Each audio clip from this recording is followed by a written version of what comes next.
बच्चों good evening, कैसे हो आप सभी। आज के इस क्लास में हम लोग केमिस्ट्री के काफी मोस्ट इंपॉर्टेंट सब्जेक्टिव क्वेश्चन पे डिस्कस करने वाले हैं और जितने सारे भी सब्जेक्टिव क्वेश्चन है आपके एग्जाम के पॉइंट ऑफ व्यू से ये काफी ज्यादा इंपॉर्टेंट होने वाले हैं। तो प्लीज आप सभी इस वीडियो को अपने दोस्तों में जरूर शेयर कर देना, ठीक है। और इसी में से मिनिमम इस 50 सब्जेक्टिव में से आपको 2 से 4 क्वेश्चन आपके बोर्ड एग्जाम में दिखने वाले हैं, ये विथ मैं गारंटी कह सकता हूं, ठीक है। अगर आपको नहीं मिले तो आप हमें कमेंट कर सकते हो आके, ठीक है। पहले एग्जाम दे लो सही तरीके से, प्रॉपर तरीके से सारे क्वेश्चनों को पढ़ लो, याद कर लो, ठीक है। रिवाइज कर लो सारे चैप्टर्स को सही तरीके से, ठीक है। देन आप मेरे को बताना। बाकी कुछ चीजें हैं पीपीटी में, जैसे कि हम लोग समझ लेते हैं। जैसे कि आप सभी को पता है कि हमारे YouTube चैनल का नाम है भैया फिजिक्स वाले भैया, सब्सक्राइब कर लोगे आप सभी, ठीक है। और in this video today learn about, हम लोग क्या सीखने वाले हैं, तो केमिस्ट्री के इंपॉर्टेंट सब्जेक्टिव क्वेश्चन पे डिस्कस करने वाले हैं। सो आइए शुरू करते हैं पहले नंबर क्वेश्चन से, ठीक है। हमारे सामने पहला नंबर क्वेश्चन है कि टिंडल प्रभाव क्या है, ठीक है। तो टिंडल प्रभाव आप 10th में भी पढ़े थे, बाकी आपको 12th में भी पढ़ना है। क्या होता है टिंडल प्रभाव, देख लो। मैं आपको नॉर्मली एक यहाँ पे पिक्चर है मेरे पास, इसकी मदद से मैं आपको पहले समझा देता हूँ, देन उसके बाद आप डिफरेंशिएशन चाहो तो खुद से भी बना सकते हो, ठीक है। यहाँ पे मैं ये लाइट दे रहा हूँ, ठीक है। कोई यहाँ पे लाइट सोर्स है मेरा, ठीक है।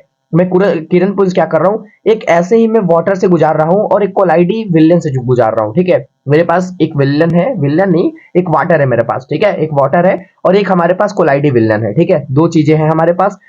इसी लाइट को मैं अगर वाटर से गुजारता हूं तो पानी तो गुजर जाता है वाटर से, लेकिन पानी के कण के अंदर ये जो लाइट है ना, इसकी पथ नहीं दिखाई देती है, ठीक है। लेकिन यहाँ पे देखो कोलाइडी विलयन में क्या हो रहा है कि प्रकाश गुजर जा रही है, कोलाइडी विलयन से भी प्रकाश गुजर जा रही है, लेकिन इसके कोलाइडी कण में ये जो प्रकाश की पथ यानी कि प्रकाश का रास्ता दिखाई दे रहा है, ठीक है। तो बस यही कॉन्सेप्ट है हमारा फैराडे, एक मिनट, फैराडे टिंडल इफेक्ट, ठीक है, यानी कि टिंडल के प्रभाव का। तो टिंडल प्रभाव यही होता है। इसे आप लिख सकते हो ऐसे कि जब किसी प्रकाश या फिर जब किसी किरण पुंज को हम लोग क्या करते हैं, कोलाइडी विलयन से गुजारते हैं, किसी कोलाइडी विलयन से गुजारते हैं, तो वहां से प्रकाश का पथ दिखाई देने लगता है। क्या दिखाई देने लगता है? पथ दिखाई देने लगता है, रास्ता दिखाई देने लगता है, जो कि आपका टिंडल प्रभाव कहलाता है। क्लियर है जी? चलो जी। ब्राउनी गति किसे कहते हैं? जो कोलाइडी कण होते हैं ना हमारे, जो कोलाइडी कण, देखो मैं आपको चीजें बता दे रहा हूँ। जो हमारे पास कोलाइडी कण होते हैं, ठीक है, कोलाइडी कण की अगर मैं आपसे साइज पूछूं तो आप क्या बताओगे? इसकी साइज होती है 1 नैनोमीटर से 1000 नैनोमीटर तक, ठीक है। सब चीजें आप ध्यान दोगे। कोलाइडी विलन की जो कोलाइडी कण होते हैं उनकी साइज होती है 1 नैनोमीटर से 1000 नैनोमीटर तक, ओके जी। बाकी ब्राउनी गति किसे कहते हैं? तो जो कोलाइडी कण होते हैं ना, वो ऐसे गति करते हैं, टेढ़ी मेढ़ी गति करते हैं, ठीक है। ऐसे ऐसे ऐसे ऐसे, मतलब कोलाइडी कण टेढ़ी मेढ़ी गति करते हैं। तो कोलाइडी कण की अनियमित टेढ़ी मेढ़ी गति को ही हम लोग ब्राउनी गति कहते हैं, ठीक है। चलो जी। पेप्टिकरण क्या होता है? पेप्टिकरण से पहले आप समझ लो पीपीटी क्या होता है। पीपीटी का मतलब होता है अवक्षेप। क्या होता है? ताजा बना अवक्षेप। तो तुम ताजा बना अवक्षेप ले लो, यानी कि पीपीटी ले लो, और पीपीटी में तुम क्या मिला दो? इलेक्ट्रोलाइट मिला दो, यानी कि विद्युत अपघट्य मिला दो, ठीक है। जितना मात्रा चाहिए विद्युत अपघट्य की वो आप मिला दो। उसके बाद ये बदल जाएगा आपका कोलाइडी विलन में। क्या है? किसमें बदल जाएगा? कोलाइडी विलन में, ठीक है। कोलाइडी विलन में आपका बदल जाएगा, और यही प्रक्रिया हमारा पेप्टिकरण कहलाता है। तो एक चीज आपसे ऑब्जेक्टिव में पूछ सकता है कि कोलाइडी विलन, ठीक है, कोलाइडी विलन बनाने की निम्न में कौन सी प्रक्रिया है, ठीक है, या फिर कौन सी विधि है? तो आपको टिक करना होगा पेप्टिकरण, क्योंकि पेप्टिकरण से हम लोग क्या करते हैं, कोलाइडी विलन को क्रिएट करते हैं, कोलाइडी विलन को हम लोग बनाते हैं, ओके। ऑलराइट। तो यहाँ पे चीजें समझ गए कि अगर मैं ताजे बने अवक्षेप में जितना इलेक्ट्रोलाइट की जरूरत है अगर मैं उतना मिला दूं तो ये हमारा कोलाइडी कण बन जाता है, कोलाइडी विलन बन जाता है। अगला क्वेश्चन देखो, लैंथेनाइट तत्वों की प्रमुख ऑक्सीकरण अवस्थाएं कितनी होती है? ठीक है, लैंथेनाइट तत्वों की प्रमुख ऑक्सीकरण अवस्थाएं कितनी होती है? तो मैं आपकी जानकारी के लिए बता दूं कि जो लैंथेनाइट तत्व होते हैं ना, ठीक है, जो लैंथेनाइट तत्व होते हैं इनकी ऑक्सीकरण अवस्था वो होती है भैया आपका +3। कितना होता है? +3, ठीक है, +3। तो मैक्सिमम जितने भी लैंथेनाइट तत्व होते हैं, ठीक है, मैक्सिमम जितने भी लैंथेनाइट तत्व होते हैं वो +3 ही देते हैं, ठीक है। क्या करते हैं? +3 ही देते हैं। लेकिन कोई कोई, ठीक है, मैं बात कर रहा हूं, कोई कोई ऐसे लैंथेनाइट तत्व होते हैं जो कि कभी +2 तथा कभी +4 भी प्रदर्शित करते हैं। मेरी बातों को समझो अच्छी तरीके से। बेसिकली जितने भी लैंथेनाइट तत्व होते हैं, जितने नहीं, मैक्सिमम से ले लो, मैक्सिमम से मैक्सिमम, मतलब ज्यादा से ज्यादा जितने तत्व होते हैं वो कितने ऑक्सीकरण अवस्था प्रदर्शित करते हैं? +3, ठीक है। लेकिन कोई कोई ऐसे तत्व होते हैं, कोई कोई ऐसे लैंथेनाइट तत्व होते हैं जो कि आपका कभी +2 तो कभी +4, ठीक है। चीजें क्लियर हो गई? चलो जी। लवण सेतु क्या है? तो लवण सेतु हमारा इलेक्ट्रोलाइट में सेल होता है, इलेक्ट्रोलाइट सेल में होता है, इलेक्ट्रोलाइट सेल में, जिसे हम लोग गैल्वेनिक सेल भी कहते हैं। तो गैल्वेनिक सेल में एक उल्टे यू आकार की एक नली होती है, ठीक है, उल्टे यू आकार की एक नली होती है, उल्टे यू आकार की एक नली होती है, ठीक है। इसी तरीके से कुछ इसका हमारा कंस्ट्रक्शन रहता है, यही हमारा लवण सेतु कहलाता है, यही हमारा लवण सेतु है, यही हमारा साल्ट ब्रिज है। ठीक है, लवण सेतु हमारा यही है, साल्ट ब्रिज हमारा यही है। तो विद्युत रासायनिक सेल में या फिर गैल्वेनिक शेल कह लो आप, ठीक है, तो गैल्वेनिक शेल में एक उल्टी यू आकार की एक नली होती है, ठीक है, और इसमें दो पदार्थ मिले होते हैं। पहला की जिलेटिन, क्या मिले होते हैं, जिलेटिन, और जिलेटिन के साथ साथ अक्रिय विद्युत अपघट्य पदार्थ मिले होते हैं। कौन से, जिलेटिन के साथ अक्रिय विद्युत अपघट्य पदार्थ मिले होते हैं, जो कि आपका लवण सेतु कहलाता है, ठीक है। लवण सेतु का बेसिकली कार्य भी कभी कभी पूछ लेता है, तो याद रखना ये जो लवण सेतु है ना, दोनों विलयनों को मिश्रण नहीं होने देता है, यानी कि परस्पर एक दूसरे में मिलने नहीं देता है, और दोनों विलयनों के बीच विद्युत संपर्क बनाए रखता है, ठीक है। वो सब चीजें आप ध्यान दोगे। बाकी पीपीटी देखो कितना भयानक मैंने रेडी कराया, तो प्लीज सपोर्ट कर लोगे थोड़ा आपसे भी, ठीक है। सपोर्ट का मतलब वही सब्सक्राइब की मदद से, ठीक है, प्लीज। तो अगला क्वेश्चन है 7 नंबर की, एल्यूमिनियम धातु के निष्कर्षण में निक्षालन की क्या उपयोगिता है, ठीक है। एल्यूमिनियम धातु के निष्कर्षण में निक्षालन, यानी कि एल्यूमिनियम धातु का निष्कर्षण हम लोग निक्षालन के द्वारा करते हैं, तो इसकी क्या भैया क्या उपयोगिता है, निक्षालन करने से क्या प्रॉफिट होती है, ठीक है। तो जो एल्युमिनियम होता है ना, एल्युमिनियम, तो एल्युमिनियम के निष्कर्षण में निक्षालन के उपयोग ऐसे लिख सकते हो आप, देखो कि एल्युमिनियम के निष्कर्षण में, ठीक है, निक्षालन के उपयोग से बॉक्साइट अयस्क से अशुद्धियां, देखो जो बॉक्साइट अयस्क, बॉक्साइट पता है आपको कि यह एक मुख्य अयस्क होता है एल्युमिनियम का। बॉक्साइट क्या होता है, मुख्य अयस्क होता है एल्यूमिनियम का, ठीक है। अगर आपसे बॉक्साइट का सूत्र पूछ दिया जाए, अगर आपसे बॉक्साइट का सूत्र पूछ दिया तो आप लिखोगे Al2O3 2H2O, ठीक है, Al2O3 2H2O, ये हमारा बॉक्साइट का सूत्र होता है, ठीक है। तो हम लोग क्या करते हैं भैया, मैं लिख दूं फिर से, Al2O3 2H2O, ठीक है, ये हमारा क्या होता है, बॉक्साइट होता है। तो हम लोग बॉक्साइट अयस्क से, एल्युमिनियम का प्रमुख अयस्क होता है हमारा बॉक्साइट, तो हम लोग बॉक्साइट अयस्क से क्या करते हैं, बॉक्साइट अयस्क में हमारे अशुद्धि के रूप में पाए जाते हैं, जैसे कि हमारे पास हो गया HiO2, ठीक है, ये सब अशुद्धि है जी, Fe2O3 ये सब हमारे अशुद्धि होते हैं। अशुद्धि कहने का मतलब गैंग, राइट।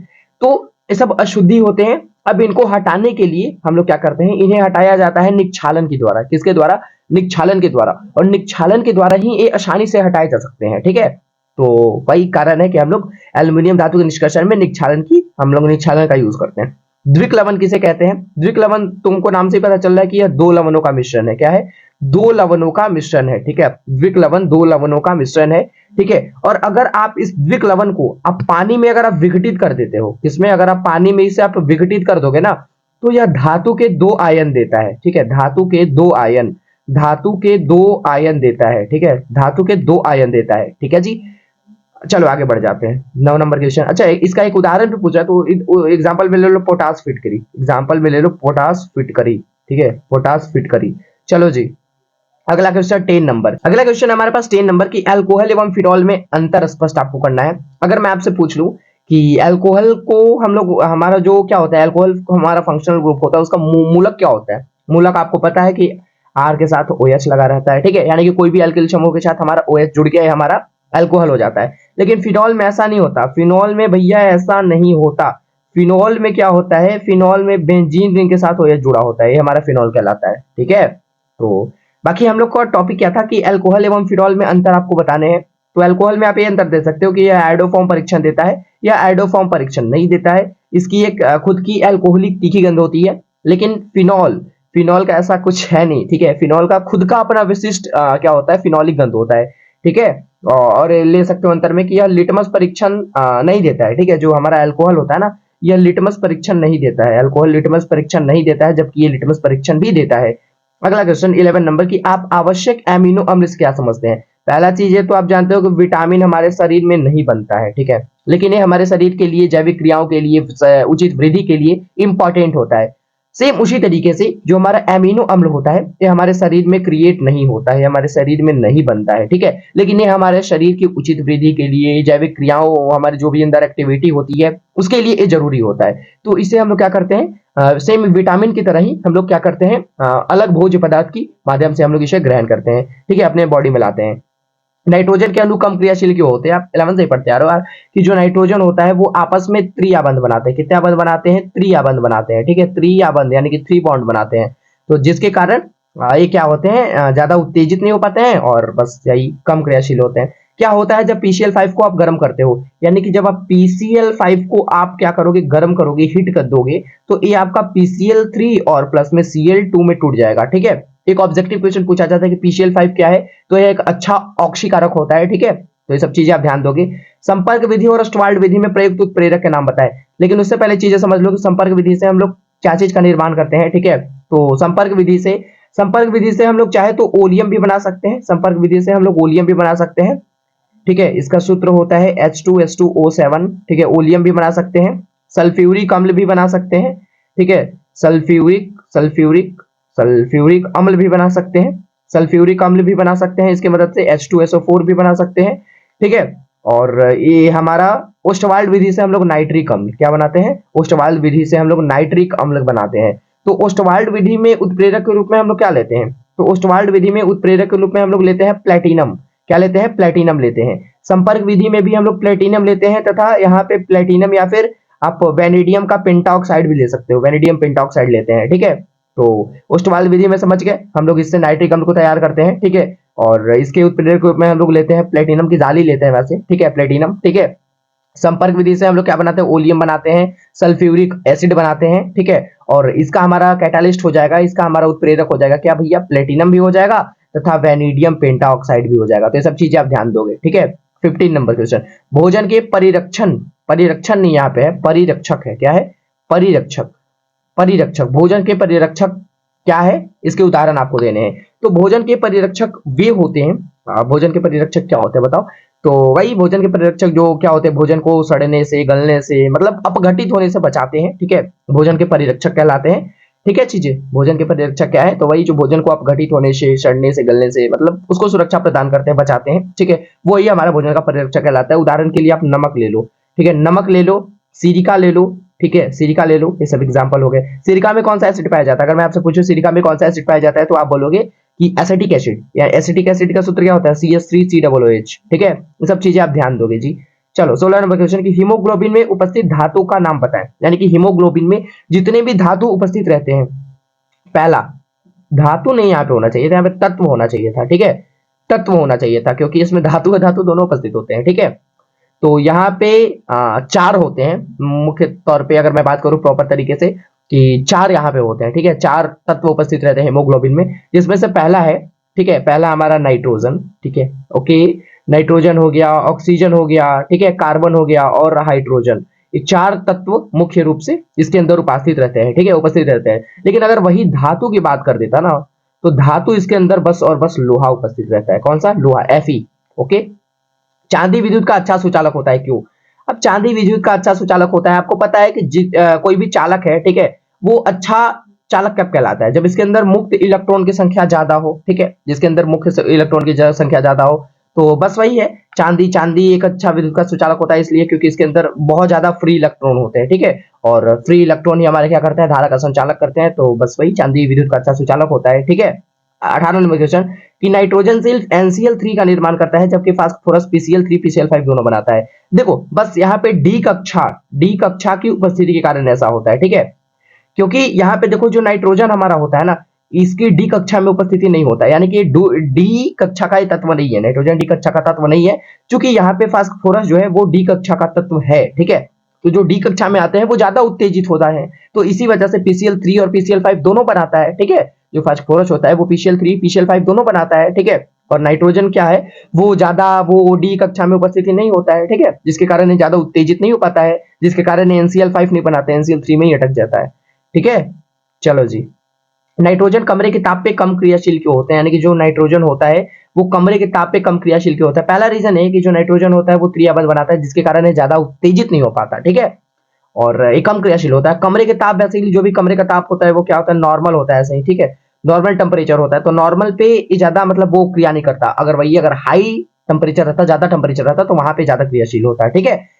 H2O एक द्रव तथा H2 गैस है, क्यों, यानी कि H2O एक क्या है, लिक्विड है, एक लिक्विड है, और यहाँ पे H2S जो है हमारा एक गैस है, ठीक है। क्यों, इसके पीछे का रीजन, क्योंकि जो H2 है इसके बीच में हाइड्रोजन बॉन्ड पाया जाता है, ठीक है, क्योंकि H2S में ऐसा नहीं है, H2S में कोई भी हाइड्रोजन बॉन्ड नहीं पाया जाता, जिसके कारण H2S एक गैस है, और H2O में क्या है, हाइड्रोजन बॉन्ड पाया जाता है, जिसके कारण हाइड्रोजन बॉन्ड पाया जाता है, जिसके कारण यह द्रव है, ठीक है। O3 एक प्रबल ऑक्सीकारक की तरह क्यों क्रिया करती है, क्योंकि O3 में वो क्षमता होती है जिससे वो अपने अंदर से एक नवजात ऑक्सीजन को पैदा कर सके। यानी कि अगर आप O3 को तोड़ोगे ना, तो पता है O2 जोड़ O में टूट जाता है, क्लियर है चीजें।